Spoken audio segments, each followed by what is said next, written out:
ನಮಸ್ಕಾರ ಸ್ನೇಹಿತರೆ, ನಮ್ಮ ಮೈಥಾಲಜಿ ಮೀಡ್ಸ್ ಮೀ ಚಾನೆಲ್ಗೆ ನಿಮಗೆಲ್ಲರಿಗೂ ಸ್ವಾಗತ.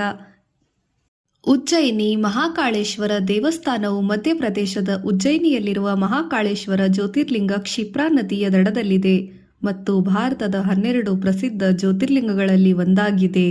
ಇದು ದಕ್ಷಿಣಾಭಿಮುಖವಾಗಿರುವ ಏಕೈಕ ಜ್ಯೋತಿರ್ಲಿಂಗವಾಗಿದ್ದು ಸ್ವಯಂ ಪ್ರಕಟಿತ ಲಿಂಗ ಎಂದು ನಂಬಲಾಗಿದೆ. ಪ್ರತಿದಿನ ಬೆಳಿಗ್ಗೆ ನಡೆಯುವ ಭಸ್ಮ ಆರತಿ ಇಲ್ಲಿನ ಪ್ರಮುಖ ಆಕರ್ಷಣೆಯಾಗಿದ್ದು 12 ವರ್ಷಗಳಿಗೊಮ್ಮೆ ಇಲ್ಲಿ ಕುಂಭಮೇಳ ಸಿಂಹಸ್ಥ ನಡೆಯುತ್ತದೆ.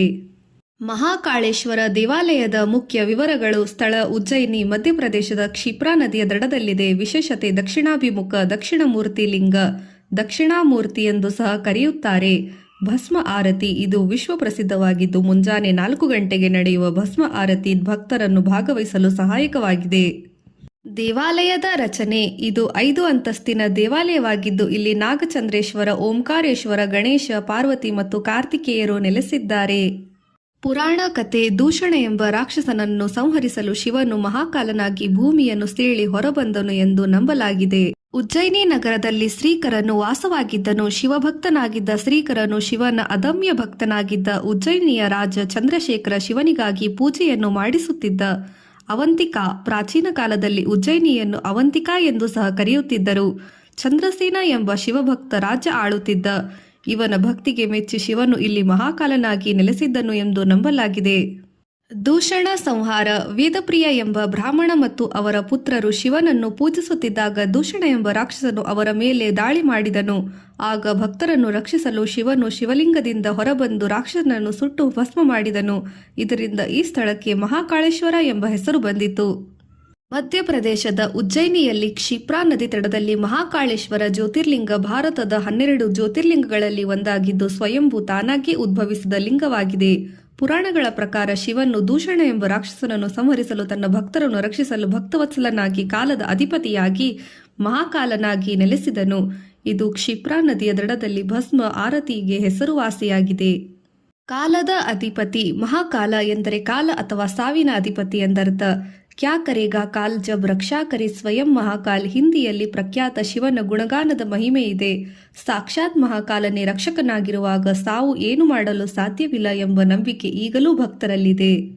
ಖಗೋಳಶಾಸ್ತ್ರದ ಮಹತ್ವ: ಉಜ್ಜಯಿನಿಯಲ್ಲಿ ಹಿಂದಿನಿಂದಲೂ ಜ್ಞಾನ, ಭಕ್ತಿ ಮತ್ತು ಖಗೋಳಶಾಸ್ತ್ರದ ಕೇಂದ್ರವಾಗಿದೆ. ಪುರಾತನ ಕಾಲದಲ್ಲಿ ಭಾರತದ ಸಮಯವನ್ನು ನಿರ್ಧರಿಸಲು ಉಜ್ಜಯಿನಿಯನ್ನು ಶೂನ್ಯರೇಖಾ ಪ್ರೈಮ್ ಮೆರಿಡಿಯನ್ ಎಂದು ಸಹ ಪರಿಗಣಿಸಲಾಗುತ್ತಿತ್ತು.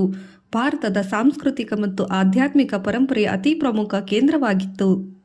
ದಂತಕಥೆಯ ಪ್ರಕಾರ ದೇವರಾದ ಮಹಾದೇವರು ದೇವಾಲಯಗಳ ನಗರವಾದ ಉಜ್ಜಯಿನಿ ಮಹಾಕಾಳೇಶ್ವರದಲ್ಲಿ ನೆಲೆಸಿದರು.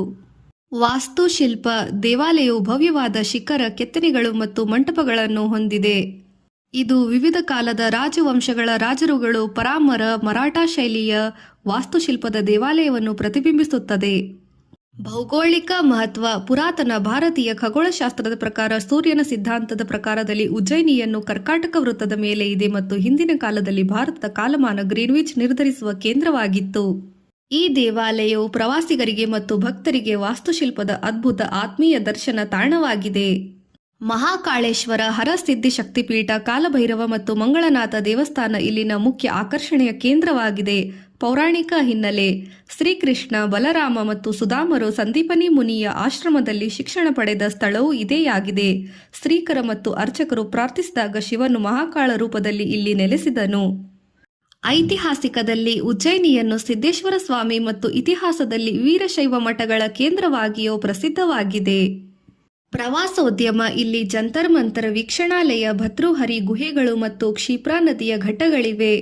ಉಜ್ಜಯಿನಿಯ ಜ್ಯೋತಿರ್ಲಿಂಗ ಮತ್ತು ಶಕ್ತಿಪೀಠಗಳ ಸಂಗಮವಾಗಿರುವುದರಿಂದ ಹಿಂದೂ ಧರ್ಮದಲ್ಲಿ ಅತ್ಯಂತ ಪವಿತ್ರ ಕ್ಷೇತ್ರವೆಂದು ಪರಿಗಣಿಸಲಾಗಿದೆ. ಶ್ರೀಕರ್ ಎಂಬ ಬಾಲಕ: ರಾಜ ಚಂದ್ರಸೇನನ ಆರಾಧನೆಯಿಂದ ಪ್ರೇರಿತನಾದ ಬಾಲಕ ಶ್ರೀಕರ್ ಎಂಬ ಬಾಲಕನು ಶಿವನನ್ನು ಪೂಜಿಸಲು ಬಯಸಿದಾಗ ಆದರೆ ನಗರದಿಂದ ಹೊರಹಾಕಲ್ಪಟ್ಟನು. ಶಿವನ ಉದ್ಭವ: ಶ್ರೀಕರ್ ಮತ್ತು ವೃದ್ಧಿ ಎಂಬ ಅರ್ಚಕನು ಪ್ರಾರ್ಥಿಸಿದಾಗ ಭಗವಾನ್ ಶಿವನು ಮಹಾಕಾಳ ರೂಪದಲ್ಲಿ ಭೂಮಿಯನ್ನು ಸೀಳಿ ಹೊರಬಂದು ರಾಕ್ಷಸರನ್ನು ತನ್ನ ಗರ್ಜನೆಯಿಂದಲೇ ಭಸ್ಮ ಮಾಡಿದನು. ಮಹಾಶಿವರಾತ್ರಿಯಂದು ಇಲ್ಲಿ ಬೃಹತ್ ಜಾತ್ರೆ ಮಹೋತ್ಸವಗಳು ನಡೆಯುತ್ತದೆ ಮತ್ತು ಜ್ಯೋತಿರ್ಲಿಂಗದ ದರ್ಶನಕ್ಕಾಗಿ ದೇಶಾದ್ಯಂತ ಲಕ್ಷಾಂತರ ಭಕ್ತರು ಬರುತ್ತಾರೆ.